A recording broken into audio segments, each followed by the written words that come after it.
It was supposed to be a routine investigation. A quiet inquiry. Nothing more.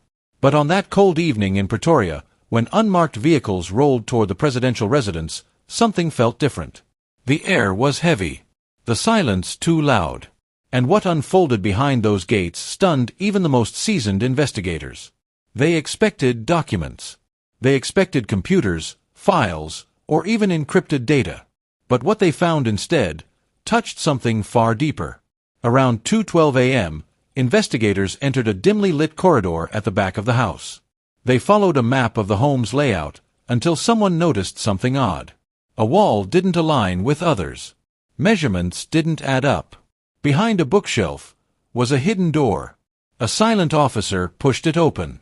And there, in a small, simple, unmarked room, stood a sight no one had expected. A wooden desk. A worn-out Bible. A single candle. And dozens upon dozens of letters, sealed envelopes, photographs, voice notes, and newspaper cutouts, all carefully organized, like a private archive of South African pain. Investigators say there were names written on each envelope, some known, most unknown. They belonged to mothers who lost sons in tavern shootings, fathers who died in mines, children who went missing and were never found. A few officers tried reading the letters, but couldn't finish. One officer reportedly wept while holding a letter addressed simply, "To the family of a child who never got to grow up. Local nurse dies after 36-hour shift, left behind 2 children. Pensioner loses everything, power cut after billing error. Teenager killed in crossfire, family still seeking answers." Below the headlines, written in black ink, were the words, "Don't let their stories fade." Among the items was a small recorder labeled, "When I cannot speak anymore, play this." Inside was a message, a quiet, reflective voice.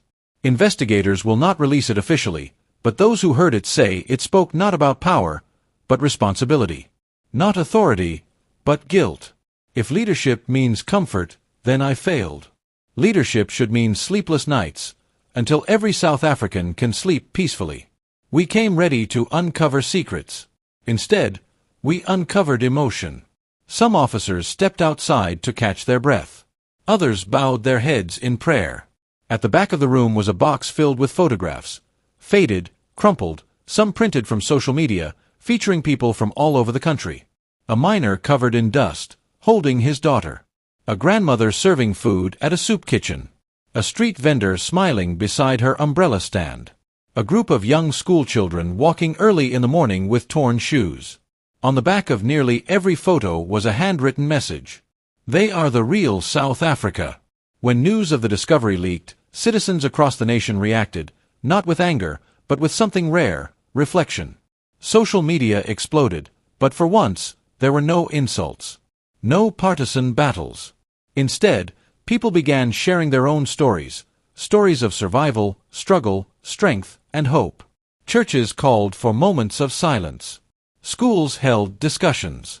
Some families even lit candles of their own, hoping that maybe, if their stories were never heard, their hearts would still be felt.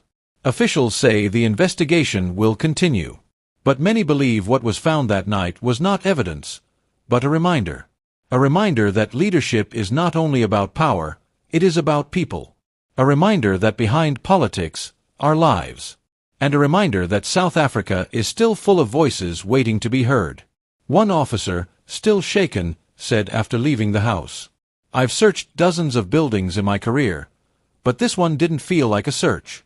It felt like a confession, from a country still healing." As South Africa reflects on what was found in the hidden room, one question remains, echoing in newspapers, in homes, and in the hearts of millions. Was it merely a secret collection of memories? Or a silent cry for a nation to be seen? It was supposed to be a routine investigation. A quiet inquiry. Nothing more.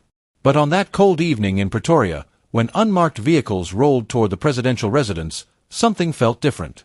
The air was heavy. The silence too loud. And what unfolded behind those gates stunned even the most seasoned investigators.